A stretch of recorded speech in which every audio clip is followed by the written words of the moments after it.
Assalamualaikum warahmatullahi wabarakatuh.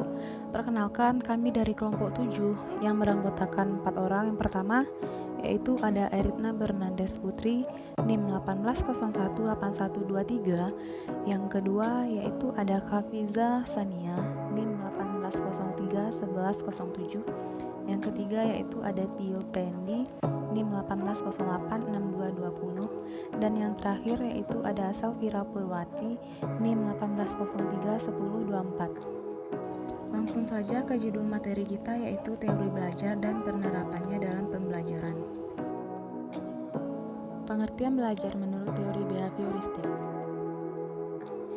Terdapat dua pengertian dari teori behavioristik. Yang pertama, teori belajar behavioristik adalah sebuah teori yang mempelajari tingkah laku manusia. Yang kedua yaitu teori belajar behavioristik merupakan teori belajar memahami tingkah laku manusia yang menggunakan pendekatan objektif, mekanistik, dan materialistik sehingga perubahan tingkah laku pada diri seseorang dapat dilakukan melalui upaya pengkondisian.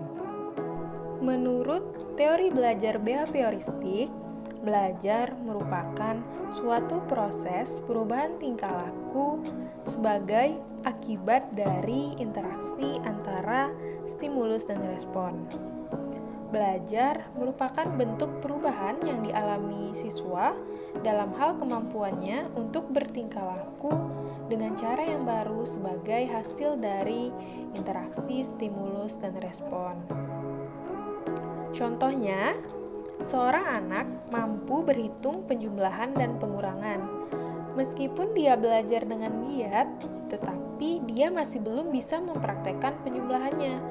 Maka, ia belum bisa dikatakan belajar karena ia belum menunjukkan perubahan tingkah laku sebagai hasil dari belajar.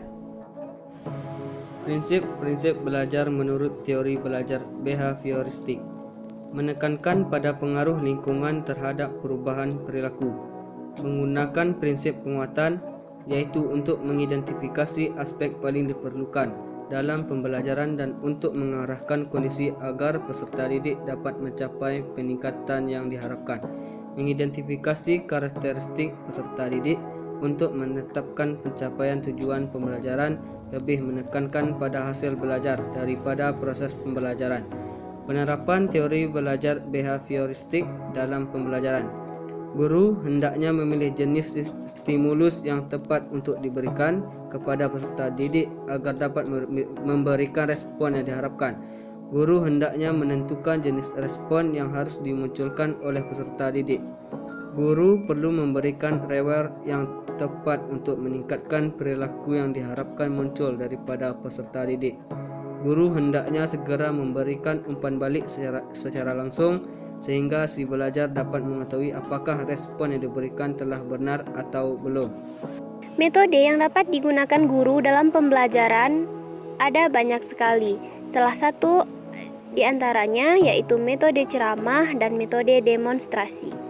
Sedangkan untuk aktivitasnya meliputi, di sini kami membaginya menjadi dua bagian. Yang pertama, aktivitas yang bertujuan untuk meningkatkan perilaku yang diinginkan, dan yang kedua, aktivitas untuk mengurangi perilaku yang tidak diinginkan. Yang pertama, yaitu aktivitas untuk meningkatkan perilaku yang diinginkan. Ada 6 strategi pengondisian operan yang dapat digunakan untuk meningkatkan perilaku yang diinginkan. Pertama, yaitu dengan memilih penguat yang efektif. Yang kedua, membuat penguat menjadi bergantung pada tepat waktu. Yang ketiga, pilih jadwal terbaik untuk melakukan penguatan. Keempat, pertimbangkan untuk membuat kontrak. Selanjutnya, gunakan penguatan negatif secara efektif. Dan yang terakhir, gunakan arahan dan pembentukan. Selanjutnya, kita masuk ke aktivitas untuk mengurangi perilaku yang tidak diinginkan. Langkah yang dapat dilakukan guru untuk mengurangi perilaku peserta didik yang tidak diinginkan antara lain, pertama dengan gunakan penguatan diferensial. Guru memperkuat perilaku yang tidak sesuai dengan apa yang dilakukan anak. Kedua, yaitu dengan biaya respon atau respon cost, yaitu dengan menjauhkan atau mengambil penguatan-penguatan positif dari seseorang, serta peserta didik kehilangan hak istimewa tertentu. Yang ketiga, yaitu dengan hadirkan stimulus yang tidak disukai, contohnya hukuman, bisa juga teguran verbal, serta disertai dengan kerutan dahi atau kontak mata. Terakhir, dengan hilangkan stimulus yang diinginkan, dilakukan dengan cara time out dan respon cost. Baiklah, sekian penyampaian dari kelompok 7. Wassalamualaikum warahmatullahi wabarakatuh.